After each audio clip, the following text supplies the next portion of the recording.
네, 안녕하세요. 네, 오늘도 1, 2월 기본 이론반 개강입니다. 올해부터는 저희가 12시에 수업을 시작해서 5시에 1, 2월 달 수업을 끝나는 걸로 해서 매주 5시간 수업을 진행하려고 수업 시간을 조금 바꾸어 봤습니다. 왜냐면 이제 매년 보강 시간도 있게 되고 좀 1, 2월 달에 좀 더 자세하게 그리고 한 번 더 반복적으로 설명을 하고 싶은 것들이 많았는데 그런 것들을 하기 위해서는 수업 시간을 부득불 좀 늘려야겠다라고 생각을 해서 조금 시간을 옮겨 보았습니다. 조금 양해해 주시기 바라고요. 자, 오늘 이제 나눠드린 프린트 앞 페이지 잠깐 보면서 바로 수업 나가도록 하겠습니다.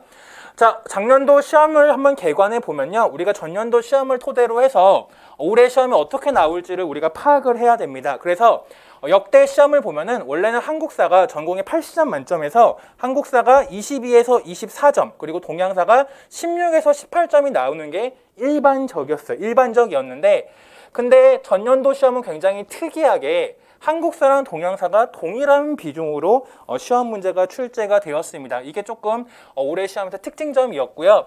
그리고 조금 문제가 쉬운 것들이 많았어요. 쉬운 것들도 많았고 그 다음에 조금 문제가 보면은 제가 해설 강의 때도 말을 했는데 도대체 이 정도로 키워드를 채점하겠다는 건지 이 정도로 채점을 하겠다는 건지 조금 애매한 문항이 많다라고 말씀을 드렸는데 그게 채점 과정 속에서도 이야기가 나왔어. 이야기가 나와가지고 결과적으로 나중에는 어떻게 채점을 했냐면은 조금 채점 조건을 좀 낮게 그러니까 여러분들 일반적으로 말하는 물채점을 해가지고 여러분들의 전공 성적이 약간 인플레이션이 벌어졌습니다. 원래는 48에서 52점 정도가 저희 시험의 일반적인 커트라인이었건 전공 커트라인이었는데 이번 시험 같은 경우에서는 보통 56점에서 60점대로 전공 점수를 받으신 분들이 1차 합격 마지노선에 걸린 경우가 굉장히 많았습니다. 그래서 이런 것들도 한번 참고해서 보시면 좋을 것 같고 자 그런데 이게 꼭 작년 시험처럼 올해 시험을 준비해서는 안 될 것 같아요. 왜냐하면은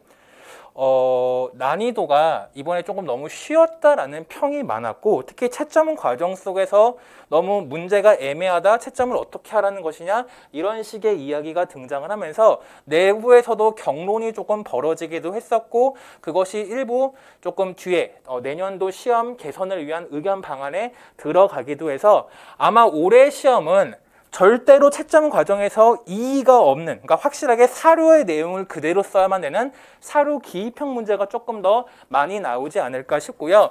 그 다음에 확실하게 내용 근거가 있어서 채점 과정이나 시험 문제를 푸는 학생들 간에 이견이 없을 만한 내용들 즉 개론서의 내용을 발췌한다던가 아니면 작성 방법에서 굉장히 구체적인 조건 등이 제시된 문항들이 출제되지 않을까 싶어요. 이게 왜냐면은 우리 과목뿐만 아니라 다른 과목 몇몇 과목에서도 비슷한 일이 벌어졌거든요. 유아 과목 같은 경우에서는 국민청원까지도 들어갔었어요. 채점 기준을 이해할 수 없다라는 청원까지 들어가서 한국교육과정평가원에서 좀 여러 가지 이런 문제점들이 이번 시험에서 발생을 해서 그런 것들을 개선하기 위해서 채점 과정에서 이의가 없는 형태로서 문항을 출제할 가능성이 조금 높아지지 않을까라고 지금 여러 이야기가 들려오고 있거든요. 그래서 너무 전년도에 맞춰서 공부는 하지 마시고 이 전년도라던가 이런 보통 52점 정도에서 커트라인이 끊겼을 때를 어느 정도 상정해 놓고 여러분들 1년 정도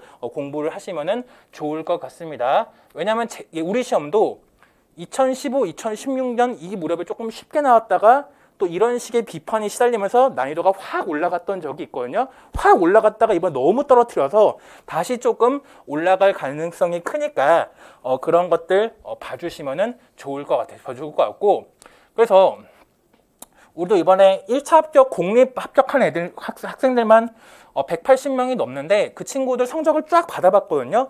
근데 정말 특이하게 여태까지 한 번도 이런 적이 없었는데 전공 점수가 소수점으로 끝난 학생이 단 한 명도 없어요. 보통은 10명 가까이는 있는 편이 많았는데 이번에 왜 이렇게 소수점으로 끝난 학생이 없냐라고 했더니 문제가 애매한데 뭔가 키워드가 하나 들어갔어. 근데 보통은 키워드가 좀 애매한 키워드가 들어가도 다 맞게 처리를 하다 보니까 점수가 높아졌고 또 그러다 보니까 소수점으로 그러니까 원래 채점이 3인이 한 문항을 채점을 해서 누군가 1점을 주고 누군가 빵점을 주고 빵점을 줘서 0.33으로 끝나거나 0.67로 끝나는 경우가 종종 있었거든요. 되게 애매한 답들 경우에는.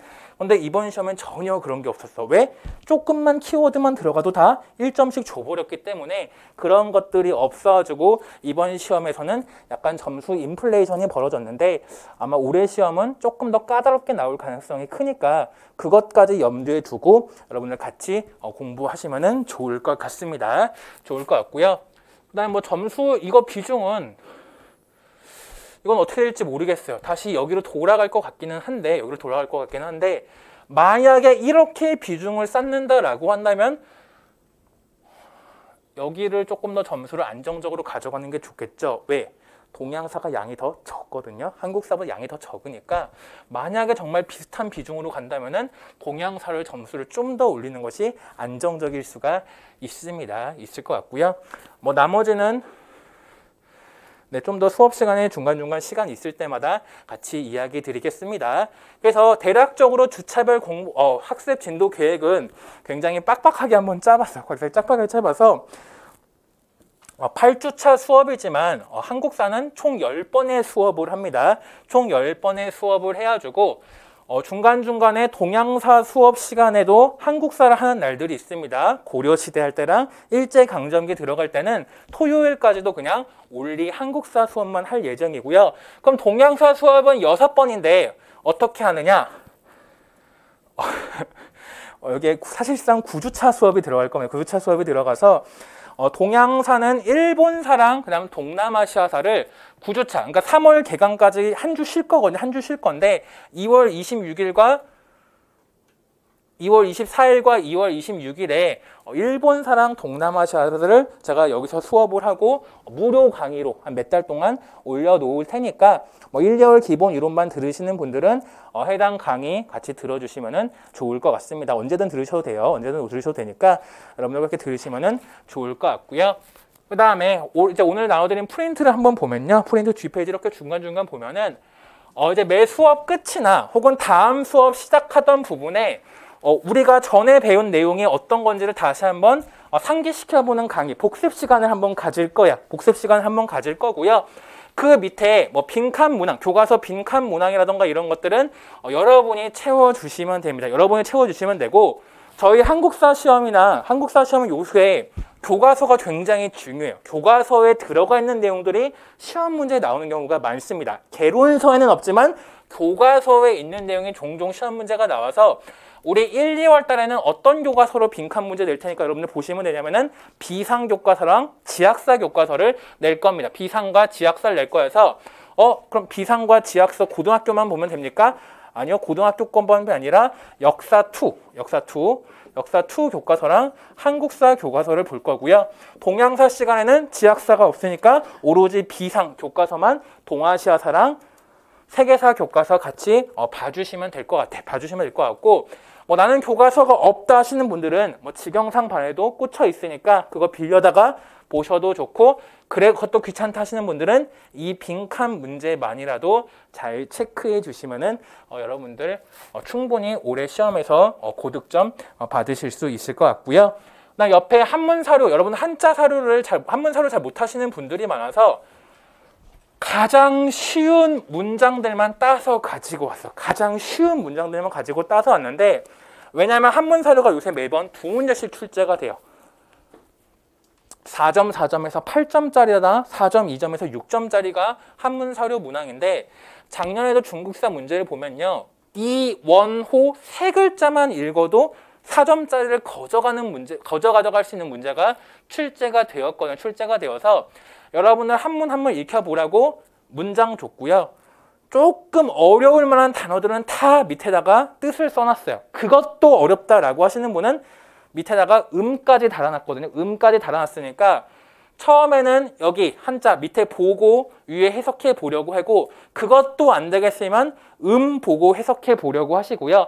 그것도 안 되겠으면 맨 마지막에 한글 해석 보시면서 맞춰서 연습해 보시는 것들 조금씩 진행하시면은 여러분들 충분히 올해 한문 사료 문제 잘 공파해 나갈 수 있을 것이다 라고 생각이 듭니다. 그래서 이렇게 매주 나가니까 이 한문 사료 문제들 조금씩 매일 조금씩 연습해 보시면 좋을 것 같고요. 좋을 것 같고 그 다음에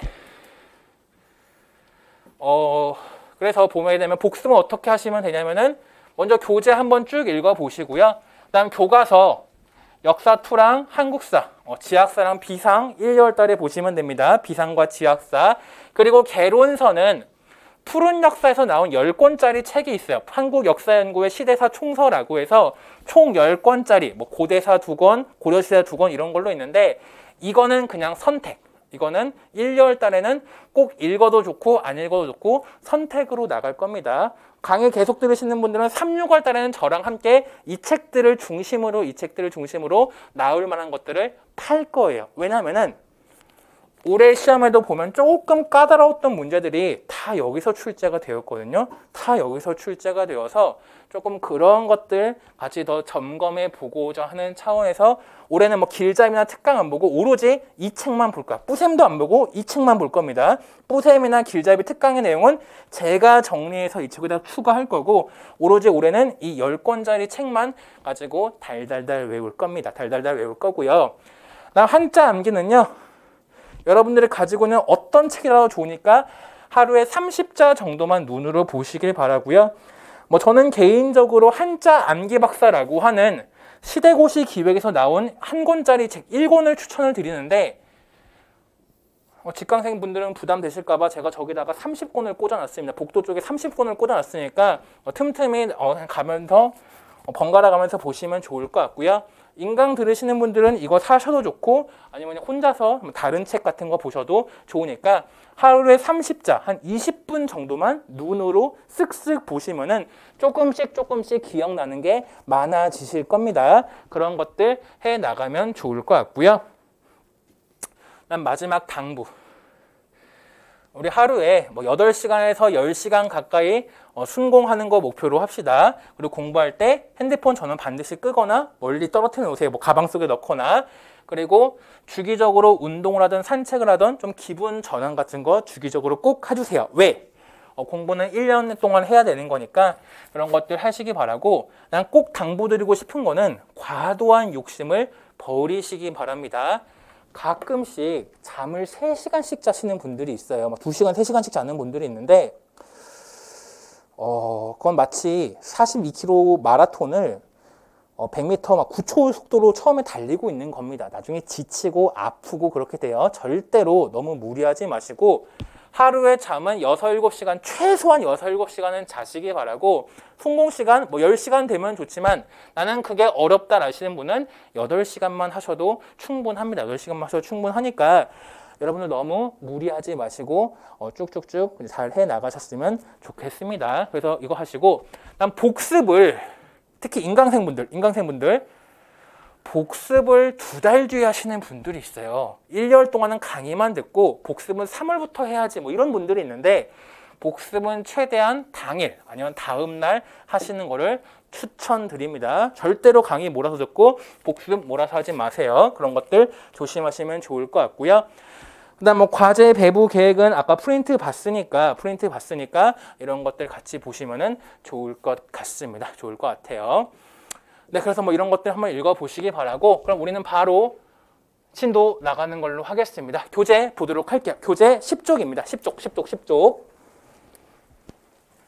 좀 더운가요? 어때요? 여러분 괜찮아요? 더워요? 괜찮아? 더우면 좀 중간중간에서 문 좀 여세요. 네, 그럼 먼저 교재 10쪽을 보시면요. 문명의 형성과정이라고 되어 있습니다.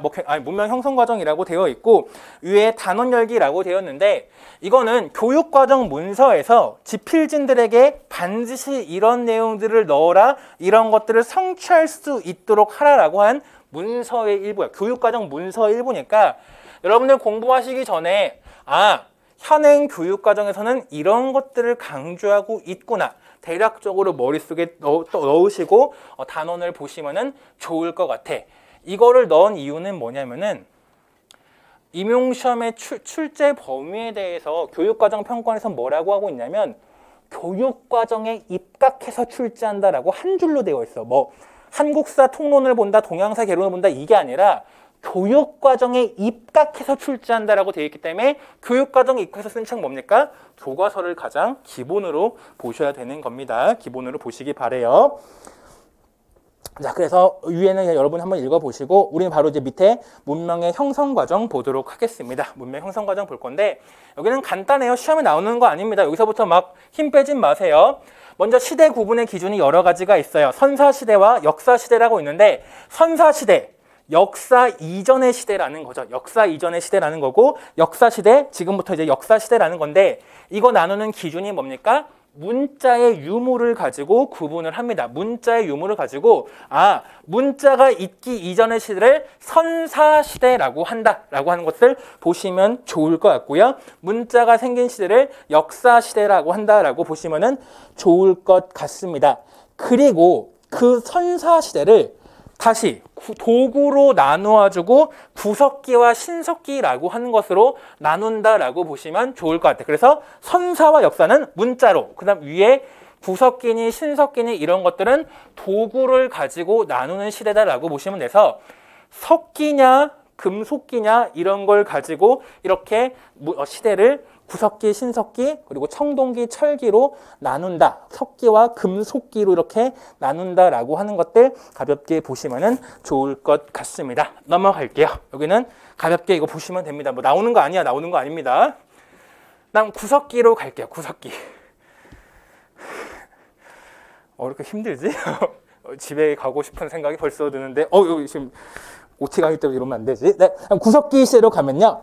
약 70만 년 전에 한반도와 주변 지역에서 인류의 거주가 시작이 되었습니다. 그러면서 뗀석기라고 하는 것이 사용이 되는데 뗀석기라고 하는 것은 어딘가를 떼어냈다라는 뜻이죠. 즉 타제석기라고 하면서 타제석기라고 하기도 한데 어딘가에 인위적으로 힘을 주어주고 돌을 갈았다라고 돌을 깨트렸다라고 보시면은 좋을 것 같습니다. 그리고요. 교과서에 보시면 전기, 중기, 후기로 구석기 시대를 구분을 하고 있어. 중학교 교과서 이걸 구분을 하고 있거든. 근데 이걸 다 외우라는 게 아니라 전기, 중기, 후기로 나는 기준만 아시면 됩니다. 어떻게?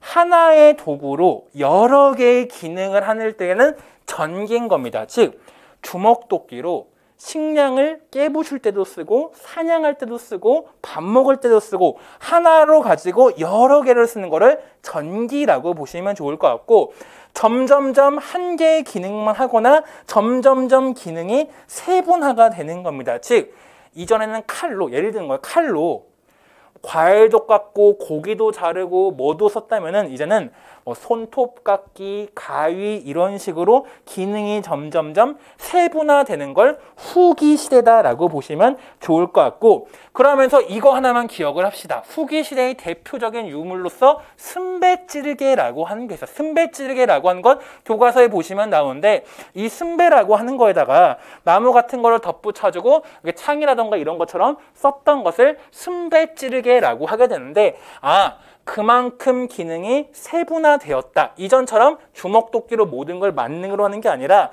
사냥을 하거나 이럴 때도 점점점 기능이 분화되었다라고 하는 것들 보시면 좋을 것 같고요. 자, 그 다음에 주변 지역과 구석기 시대부터 교류를 한 것으로 보입니다. 그러면서 이번에 미래인 교과서에 보면은 흑요석 같은 것들이 이미 구석기 시대에 교류가 이루어졌던 것으로 보인다라고 하는 문장들이 들어가 있습니다. 들어가 있고요. 그 다음에 구석기 후기 시대에 가면요. 신석기 시대라고 하는 중간다리 개념이 있습니다. 바로 중석기라고 하는 게 있는데 시기적으로 보면 약 12,000년 전에서 만년 전이야. 12,000년 전에서 만년 전 사이를 중석기 시대라고 하게 되는데 이 중석기 시대는요. 지금 우리가 구석기 시대가 70만 년부터 전개가 되었잖아요.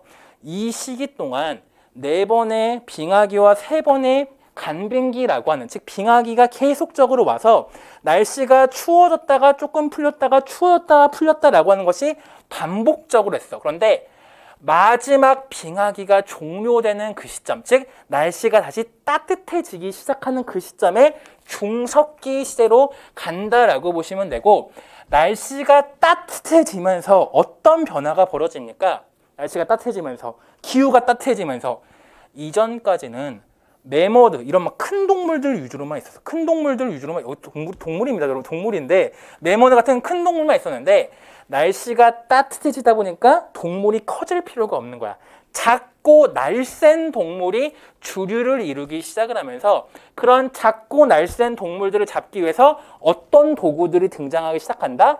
활이라던가 화살 같은 도구들이 등장한 시기가 중석기 시대다라고 하는 것들 보시면 돼서 구석기와 신석기로 가는 중간다리 지점을 중석기라고 하는구나. 약 12,000년에서 10,000년 전쯤이라고 보시면 되는데 작고 날쌘 동물을 잡기 위해서 활이라던가 화살 같은 것들을 이용하였구나라고 하는 것들 보시면 좋을 것 같고요.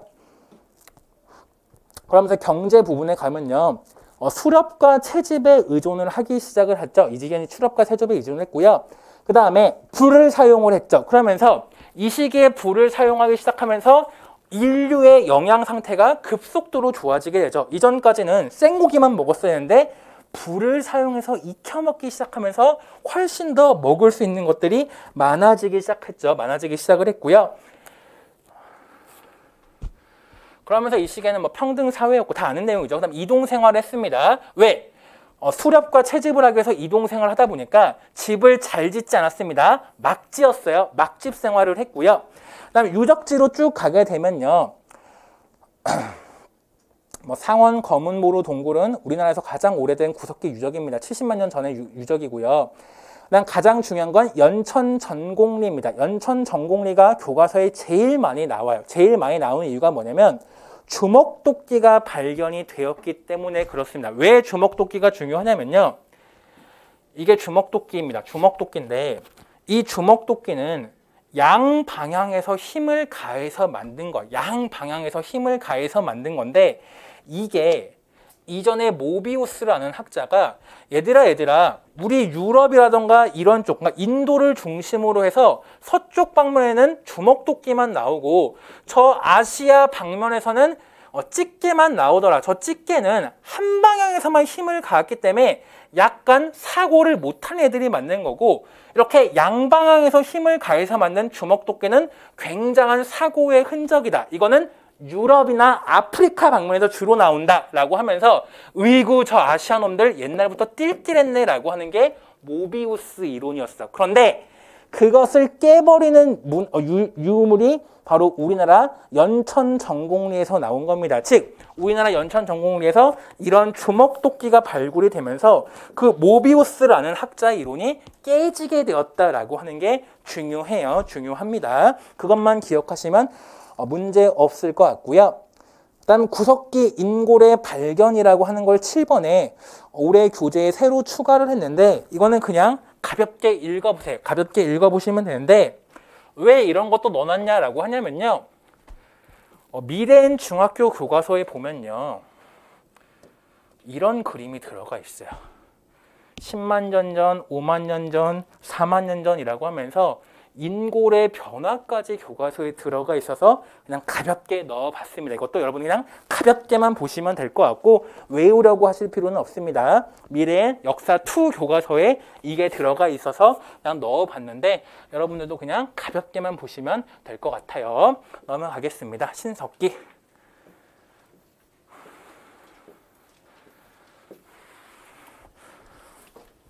네, 그다음 신석기 빨리 하죠. 다음 신석기 시대에는요. 이제 빙하기가 종결되면서 완전히 기온 상승되면서 해수면이 상승하고 자연환경이 변화되면서 일어난 것들이고요. 간석기 다 알죠? 돌을 갈았습니다. 그리고 토기가 이건 다 뭐 한능검 하면서 다 알았을 거예요. 토기가 조금 교과서가 자세한데 뭐가 있냐면 신석기 초기에는 이름 민무늬 토기 같은 걸 썼어. 그런데 신석기 후기로 가면서 나오는 대표적인 토기가 뭐가 있다? 빗살무늬 토기라고 하는 것이 있습니다. 우리가 신석기 시대면 빗살무늬 토기만 알아서 마치 신석기 시대 초기부터 쓴 것 같은데 신석기 시대 좀 후기 무렵에 가서야 확산되는 게 빗살무늬 토기라고 하는 게 있습니다. 약 기원전 4,500년에서 4,000년 무렵에 확산되기 시작을 하는 겁니다. 자, 그리고 경제 부분으로 가면요. 생산 경제를 시작을 하죠. 즉 대표적으로 뭘 한다? 농경과 목축, 가축까지 사육을 하기 시작을 합니다. 근데 농경과 목축이라고 하는 것을 동시에 하기 위해서는 필연적으로 뭐를 해야 된다? 정착 생활을 해야 된다라고 하는 것들 기억하시면 좋을 것 같고, 그 다음에 이 시기에는 아직까지 벼농사가 완전히 시작이 되진 않았는데, 다만 요새 일부 교과서 등에서는 무슨 이야기도 있냐면 신석기 시대 후기에 가서는 벼농사가 시작되었다라는 이야기가 또 들어가 있습니다. 신석기 시대 후기에 가게 되면 벼농사가 시작되었다라고 해서 본격적 시작은 청동기인데 그냥 시작되었다 정도는 신석기 시대에도 들어가 있습니다. 기억을 해 주시면 좋을 것 같고요. 그다음 사회로 가서 정착 생활이 이제 핵심적인 거죠. 정착 생활이 핵심적이라는 건데, 정착 생활이 이루어지다 보니까 뭐가 이루게 된다? 구석기 시대는 이동 생활이었어. 그렇기 때문에 70만 년에 살던 사람들이 다 어딘가로 이동을 했을 거야. 그런데 신석기 시대는 정착 생활을 하다 보니까 뭐가 형성되기 시작한다? 민족의 원형이라고 하는 것이 성성되기 시작한다라고 하는 것들 기억을 해주시면 좋을 것 같아요. 민족의 원형. 옛날에는 청동기 시대나 철기 시대에 토기라던가 이런 것들이 바뀔 때마다 살고 있는 사람들이 교체되었다라고 봤는데 요새는 그렇게 보지 않습니다. 자연스럽게 일부 어디선가 흘러들어온 사람도 있었겠지만 계속해서 정착하는 사람들도 있었기 때문에 그냥 이때부터 민족의 원형이 형성되기 시작하였다라고 보고 있고요. 그 다음에 대표적인 집으로 움집을 얘기합니다. 움집이라고 하는 것은 땅이 있으면 하고 들어간 곳을 움집, 그러니까 오늘날의 반지하 집이라고 보시면 될 것 같고요. 그 다음에 이렇게 지붕 같은 걸 지어서 따뜻하게 만들었다라고 보시면 좋을 것 같아요. 왜? 아직 빙하기가 끝난 지 오래되지 않은 시기야. 최대한 온도 유지가 중요한 시기이기 때문에 약간 땅을 파서라도 기온을 유지하고 싶어 했어. 그리고 화덕이라고 하는 것도 중앙에다가 만들어서 불을 통해서 집안 전체를 따뜻하게 만들고자 주력했던 시기가 신석기 시대다라고 하는 것들 기억해 주시면 좋을 것 같습니다. 신석기 시대다. 신석기 시대다. 움집. 왜 움집을 이야기하냐면요. 우리 구석기, 신석기, 청동기 이 시기가 딱 한 번밖에 시험 문제 나온 적이 없는데 그때 집터 가지고 장난을 쳤어. 그러니까 여기는 다른 거 헷갈릴 게 솔직히 없어. 집터만 가지고 헷갈릴 만한 게 있거든. 집터만이라도 외웁시다. 그리고 해안과 강가 등의 위치를 했어요. 이것도 중요한 키워드입니다. 왜냐하면은 우리가 앞에 11쪽에 보면은 구석기, 신석기 유적이 나와 있습니다. 우리 교재로 보면 약간 파란색으로 표시된 건 신석기 시대 유적인데 다 어디 쪽에 있습니까? 강이나 바닷가에 있어. 강이나 바닷가에 있습니다. 그럼 청동기 시대랑은 어떻게 구분합니까? 이때는 그냥 물 확보가 중요한 시기야. 그런데 청동기 시대와의 차이점 뭐야? 청동기 시대는 방어도 고려하다 보니까 배산 임수라고 해서 산이 주변에 꼭 있어야 되는데 신석기 시대는 아직 전쟁이 없는 시대야. 전쟁이 없는 시대다 보니까 그저 물 가까운 곳이면 평지라도 오케이인 시대가 신석기 시대다라고 하는 것들 기억해 주시면 좋을 것 같습니다. 좋을 것 같고요. 일단 다시 넘어가서 부족 형성이라고 해서 혈연의 바탕을 둔 씨족의 형성이 되고요. 족 외혼을 함으로써 부족이라고 하는 것으로 나아간다라고 하는 것들 기억해 주시면 좋을 것 같아요. 우리 씨족 바깥에서 혼인을 하다 보니까 점점점 그것을 기반으로 한 부족이라고 하는 것이 형성되기 시작을 하고요. 그다음 애니미즘, 샤머니즘, 토테미즘 이런 것들은 다 기본적으로 아시리라 믿습니다. 애니미즘, 자연물을 숭배하는 거죠. 샤머니즘, 우리 요새 점 보는 거 이런 것들 다 샤머니즘이죠. 전 점 보는 거 좋아합니다. 점 보는 거 좋아해요. 교사 그만둘 때도 점 봤어요. 과연 성공할 수 있겠습니까? 너가 황제가 될 것이다 라고 하길래 바로 다음날 사표 쓰고 나왔어요. 바로 다음날 안 해요 하면서 나왔습니다.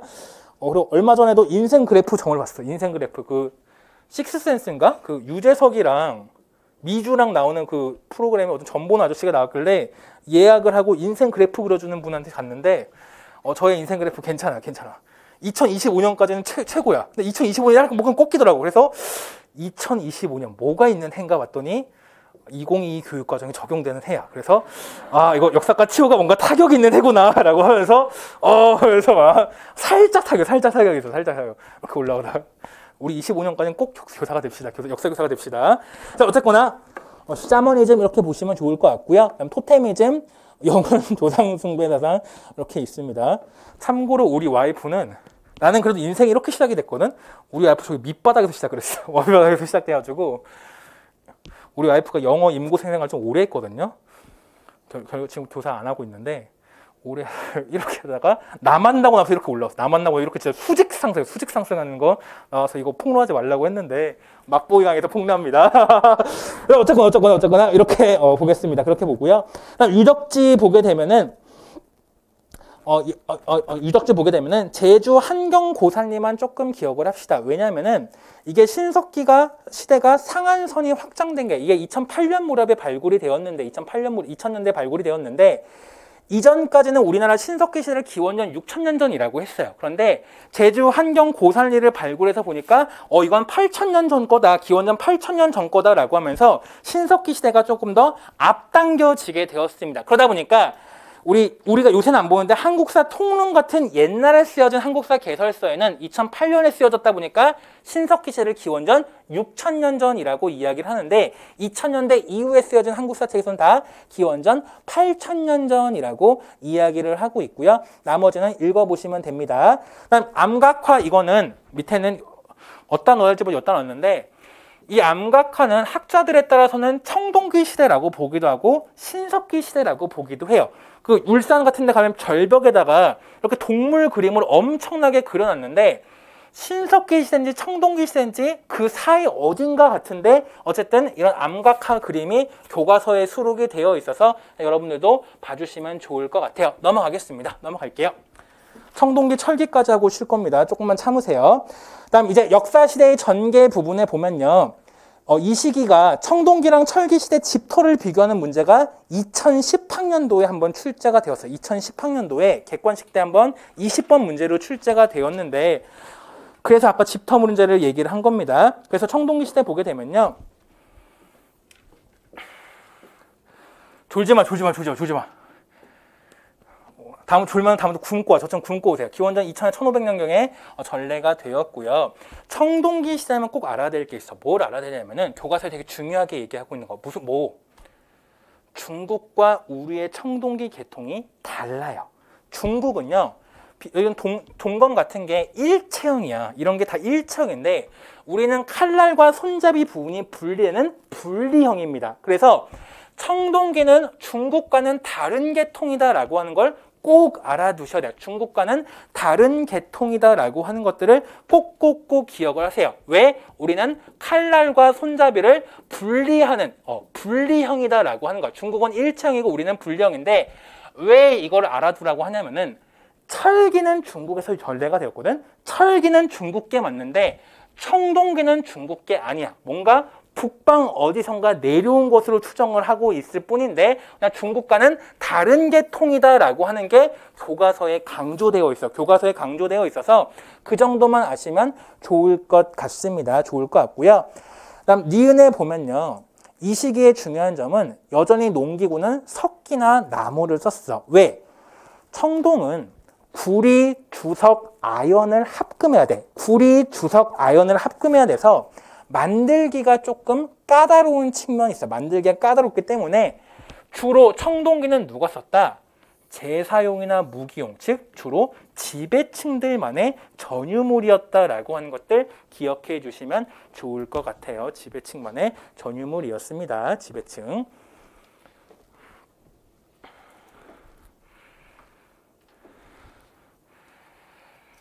자, 그다음 이 시기의 토기는 미송리식 토기, 송궁령 토기 다 아시리라 믿고요. 그다음 농경으로 가게 돼서 벼농사가 시작되었다. 본격적으로 시작됐습니다. 신석기 시대 후기에는 찔끔 시작이 되었고 완전히 본격적으로 시작이 된 것은 청동기 시대다라고 하는 것들 기억해 주시면 좋을 것 같아요. 좋을 것 같고요. 그리고 이때는 이 벼라는 게요, 여러분.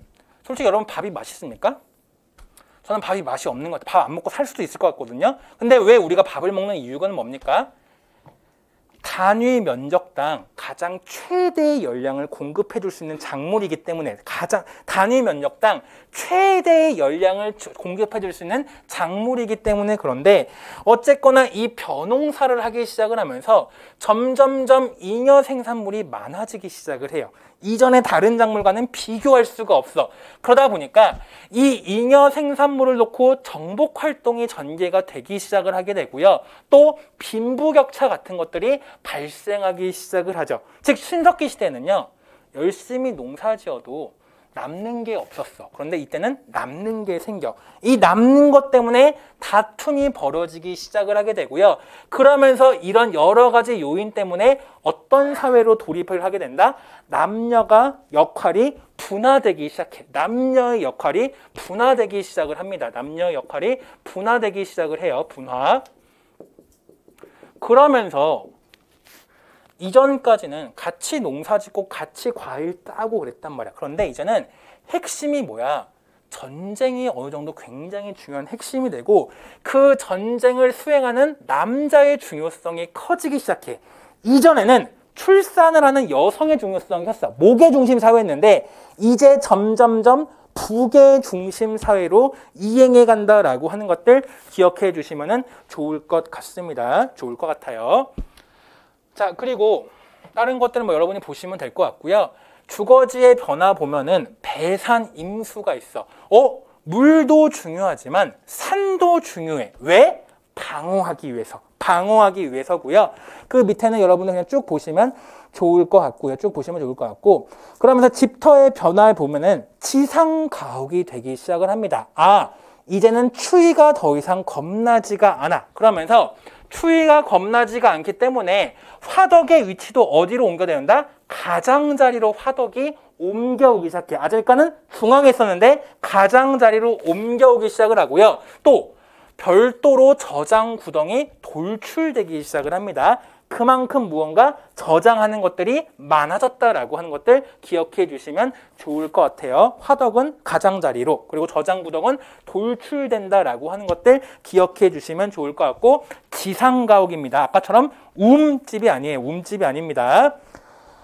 자, 그러다 보니까 D번에 보시면요. 환호라던가, 환호라고 하는 게 뭡니까? 물로써 우리 마을을 둘러버리는 거거든. 물로써 우리 마을을 둘러버리는 환호라던가 목책, 나무로서 둘러버리는 거죠. 이런 것들이 점점점 만들어지기 시작한다라고 하는 것들 기억해 주시면 좋을 것 같아요. 넘어가겠습니다. 자, 그다음 민족의 원형이라고 하는 것이 생기기 시작해서 신석기 시대 한반도에 정착한 이들을 중심으로 예 혹은 맥 혹은 둘 다 합쳐서 예맥족이라고 불리우는 이들이 점점점 형성되기 시작을 한다라고 하는 것들 기억해 주시면 좋을 것 같고요. 그다음 유물 및 유적지에 보면요. 이것만 하나 꼭 기억하자. 다른 건 안 기억해도 돼. 청동기 시대에서. 근데 이건 하나 기억해야 되는 게 과거 시험 문제 나왔던 게 부여 송공리가 한번 시험 문제 나왔었고 2018년도에 나왔던 게 부여 송공리거든요.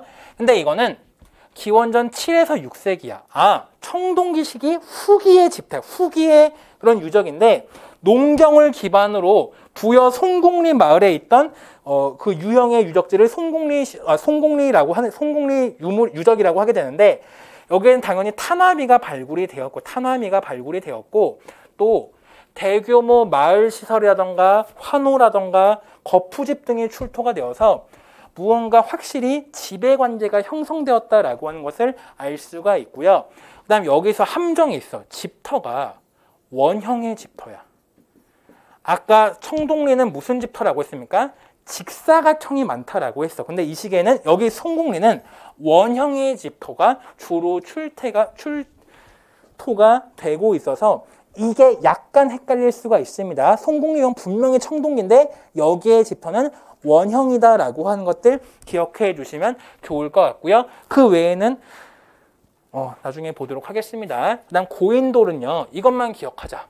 우리나라가 전 세계에서 고인돌이 제일 많이 나와요. 제일 많이 나오고 그다음 두 번째 그 출토되는 지역에 따라서 두 가지로 나눠볼 수가 있어. 북방식과 남방식으로 나눠볼 수가 있는데 북방식과 남방식으로 나누어 볼 수가 있는데 이것만 기억합시다. 북방식은 탁자식 고인돌이야. 탁자식 고인돌이고요.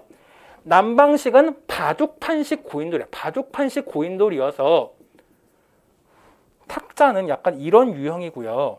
바둑판식은 이런 유형이잖아. 이런 유형이어서 탁자식 고인돌과 바둑판식 고인돌로 우리나라 북쪽에는 주로 이게, 남쪽에는 주로 이게 나온다라고 하는 것들 기억하시면 되는데 이것만 기억하면 돼. 이 탁자식 고인돌이 있는 북쪽 지역에는 우리나라에 무슨 나라가 있습니까? 고조선이 있어. 그래서 고조선의 영역과 겹치는 고인돌은 뭐다? 탁자식 고인돌이다라고 하는 것만 기억하시면 좋을 것 같습니다. 이것만 기억하시면 됩니다. 이것만. 그다음 밑에 시기 구분은요. 한국사 길잡이에 나오는 얘기인데 그게 막 중요한 내용은 아니거든요. 중요한 내용은 아니고 그냥 학계의 내용을 일부 정리한 거여서 6번은 지금은 생략하도록 할게요. 생략하도록 하고요. 그다음 14쪽의 맨 마지막에 있는 농경문 청동기라고 하는 것은요. 교과서에 교과서에도 있고 수능 문제에도 이게 제시가 되어서 나왔던 적이 있거든요. 그래서 이것만 기억하면 돼. 기원전 5에서 4세기, 즉 청동기 시대에서 철기 시대로 막 넘어가려고 하는 그 찰나야. 그 찰나에 무언가 농사 짓는 모습이 담겨있는 청동의기가 만들어졌다라고 하는 것만 기억하시면 됩니다. 청동기에서 철기로 넘어가던 그 시기에 만들어졌다라고 하는 것만 기억하시면 좋을 것 같아요. 좋을 것 같고요. 옆에 마지막 15쪽 보고 잠깐 쉴 건데요. 15쪽에 보면은 잘하고 있어. 우리 지금 제일 열심히 했지만 한 문제도 안 나올 것 같은 영역이긴 한데 잘하고 있는데 자, 먼저 철기 시대 보면요. 이게 지금 하고 안 하면 되는데 교과서에 철기 시대를 이렇게 구분하고 있어. 5에서 4세기경에 전래가 되기 시작을 해서 2에서 1세기경에 전역에 보급되었다라고 이야기를 하고 있거든. 5에서 4세기경은 뭐냐면은 고조선이 연나라와 갈등을 벌이던 시기야. 고조선이 연나라와 경쟁하는 과정 속에서 유입이 되기 시작을 해서요. 연과 막 경쟁을 하려던 그 찰나에 조금씩 유입이 되기 시작을 했고 2에서 1세기경에는 완전히 보급되기 시작을 했대. 뭐가 성립될 무렵입니까? 위만조선이 성립될 무렵이야. 위만조선이 성립될 무렵에 보급되었다라고 하는 것들 기억을 하시면 좋을 것 같아. 그렇기 때문에 이걸 기억을 해야 돼. 한반도는 철기 시대가 위만조선이 성립된 이후에 완전히 보급이 되었으니까 이전까지는 아주 소수만 찔끔만 들어왔겠구나. 그렇기 때문에 이때 연나라와 전쟁했을 때 대패를 했던 것이고, 또 두 번째, 위만이 준왕에게 쿠데타를 일으켜서 그 준왕을 쫓아내고 자기가 왕이 된 거잖아. 그때도 사료에 보면 뭐라고 나와 있냐면 준왕의 군대가 위만의 무리에게 상대가 되지 않았다라고 나와 있어. 위만인 완전한 철기 문화를 완전히 들고 온 거고 그 전까지는 찔끔 들어왔기 때문에 이 무렵의 연과의 경쟁에서 대패했다. 준왕이 위만에게 상대가 되지 않았다라고 하는 것들 기억해 주시면 좋을 것 같습니다. 좋을 것 같아요. 자, 그래서 지역적으로 보면요. 우리가 철기는 중국에서 들어오기 때문에 중국과 가까운 지역부터 먼저 보급이 되는 겁니다. 그래서 북부가 먼저 들어오고 남부는 조금 천천히 들어와서 그러다 보니까 고조선 유이민이 유입되었던 이 준왕이 이제 이쪽으로 도망을 간 것 같아. 준왕 세력이 남부로 도망을 쳤다라고 하는데 이 준왕도 철기를 완전히 가지고 오진 못했잖아. 완전히 가지고 오진 못했기 때문에 여전히 청동기 문화가 지속되다가 한참 뒤에야 조금씩 더 들어오기 시작한다. 북부보다 좀 늦게 들어온다라고 하는 것들 기억해 주시면 좋을 것 같고요. 좋을 것 같고 도구를 보게 되면 철기는 특징이 있죠. 평민들에게까지 보급이 돼. 즉, 아까 청동기 시대에는 지배층만 썼는데 철기 시대에 이런 철제 무기라던가 철제 농기구 등은 평민층에게도 보급이 되다 보니까 농업 생산력이 증대가 되는 요인이다라고 하는 것들 보시면 좋을 것 같고요.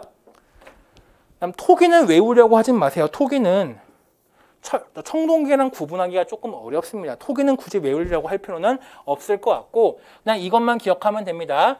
철기 사용에 따라서 생산력이 늘어났다. 그러면서 이전까지는 약 나무로 농사를 짓다 보니까 농사를 짓는데 30명이 필요했어. 30명이 필요했는데 이제는 가족 단위 한 5인 정도면은 농사를 충분히 지을 수가 있어. 왜? 철기로 나무 같은 거 다 잘라내버리면 되거든. 그러다 보니까 5인을 기준으로 해서 농사를 짓기 시작을 하게 되고요.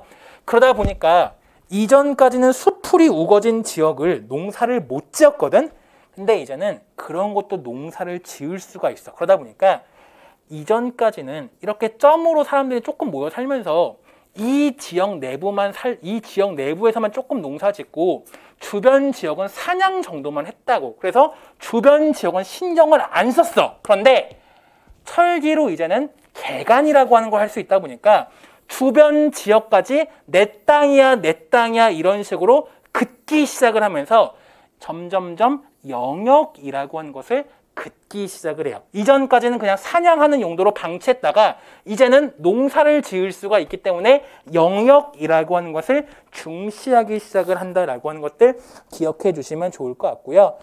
그러면서 잉여 생산물이 많아지니까 누구랑 교류하기 시작한다? 중국과 교류하기 시작을 합니다. 그러면서 명도전이라던가 반량전 이런 식의 중국 화폐가 우리나라에서 출토되기 시작을 하게 되고요.